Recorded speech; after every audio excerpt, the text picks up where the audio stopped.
Oke, halo semuanya dan welcome back to channel Todopedia. Dan di video kali ini kita bakalan ngebahas 3 saham batubara. Ada BSSR, GEMS, sama MCOL. Kita bakalan bandingin gimana kinerja dari mereka bertiga dan kita bakalan cari tahu mana sih dari mereka bertiga yang paling bagus buat investasi.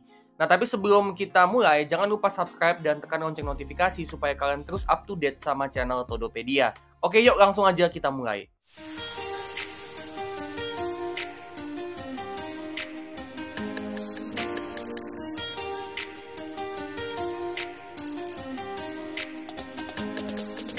Oke, pertama kita mau bandingin mereka bertiga dari segi revenue atau pendapatan. Di sini kita bisa lihat kalau dari 3 emiten ini GEMS yang punya revenue yang paling gede. Ya, yang paling gede itu GEMS dan yang paling kecil itu adalah MCOL. Ya, jadi GEMS ini yang bisa cetak revenue yang paling gede sedangkan MCOL yang paling kecil. Tapi meskipun MCOL ini yang paling kecil, ternyata dia punya pertumbuhan revenue yang paling gede dari ketiganya. Ya, di mana BSSR sama GEMS itu rata-rata pertumbuhan revenue-nya di 31% per tahun, sedangkan untuk MCOL itu di 35%. Jadi pertumbuhannya MCOL ini lebih kencang dari segi revenue. Ya, tapi mereka bertiga ini overall punya tingkat pertumbuhan yang luar biasa bagus banget dari beberapa tahun terakhir. Nah, next kita mau bandingin mereka bertiga dari segi net profit atau laba bersih. Kalau tadi dari segi revenue itu GEMS yang punya nominal revenue yang paling gede. Di sini GEMS lagi-lagi punya net profit yang paling gede dari mereka bertiga. Tapi bukan cuma net profitnya doang yang dari segi nominal paling gede, tapi GEMS ini juga dari segi pertumbuhan net profit dia juga yang paling kencang. Ya, di mana GEMS itu rata-rata pertumbuhan net profitnya ada di 79% per tahun, sedangkan BSSR itu cuma 55% per tahun dan MCOL 65% per tahun. Ya, jadi pertumbuhannya GEMS ini yang paling kencang sejauh ini dari mereka bertiga. Jadi GEMS ini unggul untuk net profit baik dari segi nominal maupun dari segi tingkat pertumbuhan.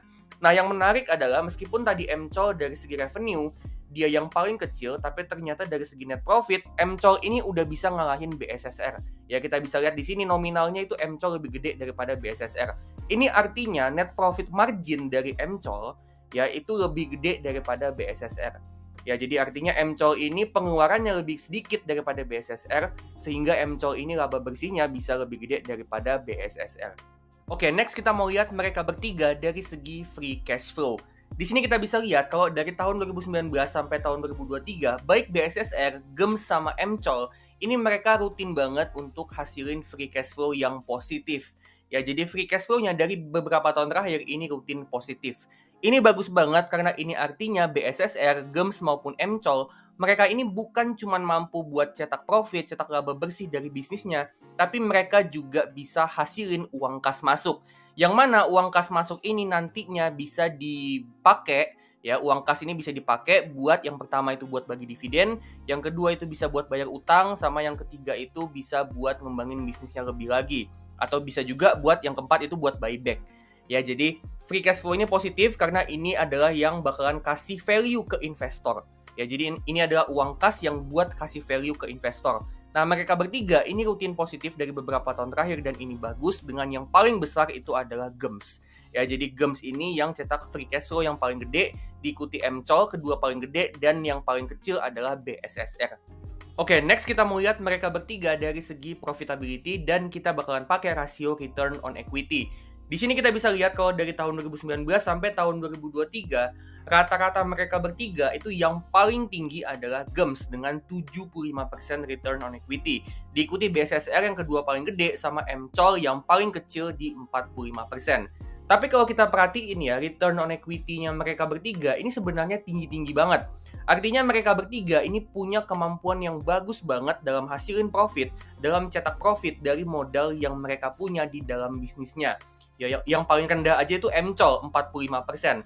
Artinya MCOL ini bisa ngasilin 45% profit, 45% keuntungan dari modal yang dia punya di dalam bisnisnya. Itu yang paling kecil 45%. Yang paling gede adalah GEMS 75%. Jadi overall mereka bertiga ini punya tingkat profitability yang bagus banget ya, dengan GEMS yang paling tinggi. Nah, GEMS ini dengan dia punya return on equity yang paling tinggi dari ketiganya, bisa dibilang GEMS ini yang paling profit dari mereka bertiga. Dia yang punya kemampuan profitability yang bagus dari mereka bertiga, dan itu didukung sebenarnya dari yang tadi ya, revenue-nya GEMS itu yang paling gede, net profitnya juga yang paling gede, dan sekarang return on equity-nya itu juga yang paling gede. Jadi bisa dibilang dari mereka bertiga, Gems ini yang paling profitable. Next, kita mau ngeliat net profit margin untuk kita bisa ngeliat seberapa efisien BSSR, Gems, sama MCOL. Di sini kita bisa lihat kalau dari tahun 2019 sampai tahun 2023, ini MCOL yang punya net profit margin rata-rata yang paling gede ya, dengan 24,9% atau bisa dibilang ya 25%. Ini jauh lebih tinggi daripada BSSR di 16% dan Gems yang sama-sama juga sama BSSR di 16%. Ya, jadi MCOL ini dari segi net profit margin, dia ini yang paling bagus. Yang artinya MCOL ini dari segi efisiensi, dia paling bagus dibandingin sama Gems atau BSSR. Nah, ini juga menjelaskan ya kenapa tadi dari segi revenue itu BSSR bisa lebih unggul daripada MCOL, tapi MCOL ini lebih unggul dari segi net profit atau laba bersih. Yaitu karena MCOL ini dari segi efisiensi, dia jauh lebih efisien, jauh lebih bagus efisiensinya daripada BSSR. Dan itu juga menjelaskan ya kenapa free cash flow-nya MCOL itu bisa lebih gede juga daripada BSSR. Ya, jadi dari segi efisiensi, dari segi dia menghemat pengeluaran, yang paling bagus dari mereka bertiga, ya itu adalah MCOL. Oke, next kita mau lihat mereka bertiga dari segi balance sheet dan solvency atau kemampuan bayar utang. Pertama kita lihat dulu dari segi current ratio. Current ratio ini makin gede, makin bagus. Kenapa? Karena itu artinya aset lancarnya makin gede relatif terhadap utang jangka pendeknya. Nah, di sini kita bisa lihat kalau dari BSSR, Gems, sama MCOL, ini MCOL yang punya current ratio yang paling gede. Yang artinya dari segi kemampuan untuk bayar utang jangka pendek, ini MCOL yang paling bagus. Terus next kita lihat liabilities to equity ratio. Ya, liabilities to equity ini makin kecil itu makin bagus. Kenapa? Karena itu artinya liabilities atau total semua utangnya itu relatif lebih kecil atau makin kecil relatif terhadap si equity atau modal bersihnya. Ya, jadi makin kecil liabilities to equity ini makin bagus. Nah, di sini lagi-lagi MCOL yang punya liabilities to equity yang paling kecil. Ya, jadi bisa dibilang baik dari segi kemampuan bayar utang jangka pendek maupun dari segi kemampuan bayar utang secara overall, MCOL ini yang paling bagus. Nah, terus kalau kita lihat dari segi posisi cash, ya mana aja nih perusahaan yang cashnya itu mampu untuk bayar semua utangnya. Ya, kita bisa lihat di sini untuk BSSR, cashnya itu 704 miliar dibandingin sama total liabilities itu 2,5 T. Yang artinya cashnya itu belum cukup untuk ngebayar semua utangnya. Gems juga sama ya, cashnya itu 4,9 T, sedangkan total liabilities atau total semua utangnya itu 10 T. Nah, tapi ternyata yang menarik adalah untuk MCOL, ya cashnya ini 3,4 T, sedangkan total liabilities atau semua utang-utangnya, baik yang ada bunganya ataupun yang nggak ada bunganya, yang jangka pendek, yang jangka panjang, itu ditotalin semuanya 2,4 T. Artinya cashnya doang 3,4 T itu udah lebih dari cukup untuk ngebayar total liabilities atau semua dari utangnya yang sebesar 2,4 T. Jadi memang overall nih dari segi balance sheet, dari segi kemampuan bayar utang, ini jelas banget kalau MCOL ini yang punya kemampuan bayar utang yang paling bagus dan posisi balance sheet yang paling bagus. Oke, sekarang kita mau lihat berapa sih dividen atau potensi dividen yang kita bisa dapat dari mereka bertiga. Di sini kalau kita pakai asumsi dividen payout ratio itu 60% untuk mereka bertiga, which is kurang lebih sama dengan dividen payout rasionya BSSR, Gems, sama MCOL dari beberapa tahun terakhir rata-ratanya, ya di 60%-an, itu kita bisa dapat dividen untuk BSSR itu dividen yield-nya sebesar 15,3% kalau misalnya kita beli di harga sekarang di 3.750.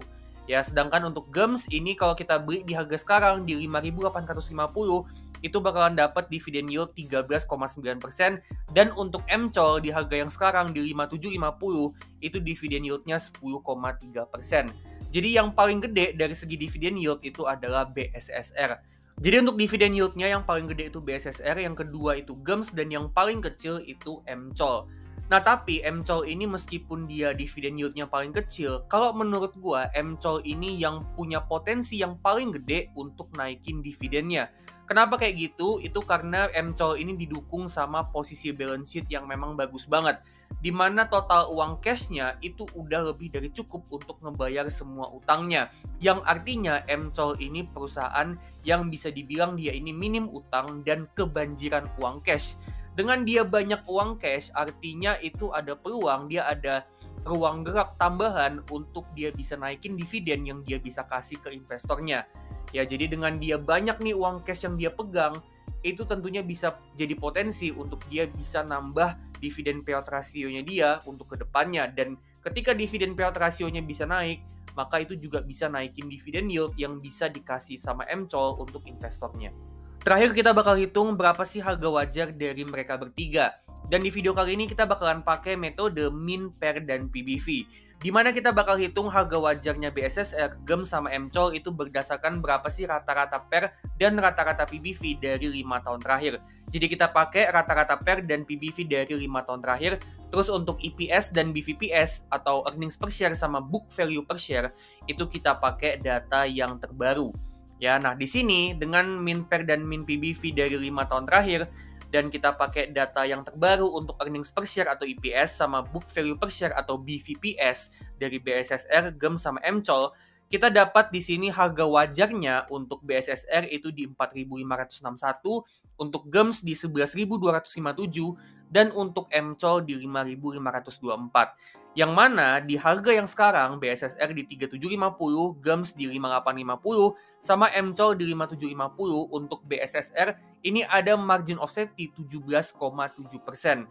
Yang artinya harga saham BSSR yang sekarang itu terdiskon 17%. Ya, sedangkan untuk GEMS ini ada margin of safety 48%. Ini yang paling gede dari mereka bertiga. Yang artinya diskonnya itu sebesar 48% atau hampir setengahnya. Sedangkan untuk MCOL ini margin of safety-nya negatif ya, minus 4%. Yang artinya saham MCOL ini udah kemahalan dari harga wajarnya sebesar 4%.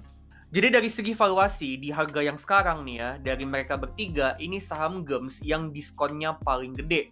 Jadi bisa dibilang kalau kita mau bicara soal saham mana yang paling bagus dari mereka bertiga untuk tujuan investasi jangka panjang, maka jawabannya dari valuasi ini kalau menurut gue ya, jawabannya itu adalah GEMS karena dia punya diskon yang paling gede dari mereka bertiga. Jadi overall dari mereka bertiga antara BSSR, GEMS, sama MCOL, untuk BSSR dia ini unggul dari segi dividen yield. Jadi dividen yieldnya saham BSSR ini yang paling gede dari ketiganya. Terus untuk saham GEMS, dia ini unggul dari segi profitability. Dimana tadi kita udah lihat ya kalau untuk revenue sama net profitnya itu yang nominalnya paling gede dari ketiganya. Terus GEMS ini juga punya tingkat return on equity yang paling tinggi dari ketiganya. Nah, saham GEMS ini juga punya margin of safety yang paling gede dari ketiganya, yang artinya saham GEMS di harga yang sekarang itu diskonnya yang paling gede di antara ketiga saham ini. Dan GEMS ini juga punya net profit growth atau pertumbuhan laba bersih yang paling kencang dari mereka bertiga. Terakhir untuk MCOL, MCOL ini punya profit margin yang paling gede dari mereka bertiga, yang artinya MCOL ini dari segi efisiensi dia yang paling bagus. Terus MCOL ini juga punya tingkat solvency atau kemampuan bayar utang yang bagus banget, di mana uang kasnya aja itu udah lebih dari cukup untuk ngebayar semua utangnya. Jadi dari segi kemampuan bayar utang, dari segi balance sheet, MCOL ini yang paling sehat, yang paling bagus. Dan MCOL ini juga dari segi pertumbuhan pendapatan atau revenue growth, dia yang paling kenceng dari ketiganya. Nah, dari mereka bertiga, kalau gue disuruh pilih salah satu, gue pilih yang mana? Jawabannya gue pilih saham GEMS. Kenapa? Ya sesimpel memang margin of safety-nya yang paling gede ya. Jadi diskonnya memang yang paling besar, yang mana dengan diskonnya yang paling besar, artinya saham GEMS di harga yang sekarang, itu yang paling menarik untuk investasi jangka panjang. Tapi memang GEMS ini juga bukan asal dia murah aja, bukan asal dia terdiskon. Tapi GEMS ini juga punya profitability yang bagus banget, dan net profit growth-nya atau pertumbuhan laba bersihnya juga yang paling kenceng dari ketiganya. Ya, jadi untuk GEMS ini menurut gue bukan cuma dia murah aja, bukan cuma dia diskonnya yang paling gede, tapi memang dari segi fundamental, dari segi kinerja bisnis, dari segi profitability terutama, dia yang paling bagus. Dan menurut gue memang untuk sekarang nih, di harga sekarang itu saham GEMS yang paling bagus untuk dibeli untuk tujuan investasi jangka panjang. Oke, jadi itu dia saham BSSR, GEMS, sama MCOL. Nah, kalau menurut kalian gimana nih? Dari mereka bertiga, menurut kalian mana sih yang paling bagus buat investasi? Kalau misalnya kalian punya opini lain, punya pandangan lain yang beda sama gua, boleh banget kalian share di kolom komentar. Siapa tahu itu bisa jadi ilmu tambahan, bisa jadi pengetahuan tambahan, bisa jadi insight tambahan buat gua dan buat penonton lain. Nah, kalau misalnya kalian suka sama video ini, jangan lupa like, share ke teman kalian juga, siapa tahu bisa ngebantu, dan kalian juga bisa kasih super thanks supaya bisa ngebantu channel ini supaya terus tumbuh. Disclaimer ya, ini bukan ajakan untuk jual beli, tapi ini cuma analisa dan opini gue pribadi aja. Keputusan gue balikin lagi ke tangan kalian 100% dan tetap do your own research alias lakukan analisa kalian sendiri. Oke, kalau gitu gue pamit dulu dan sampai ketemu di video selanjutnya.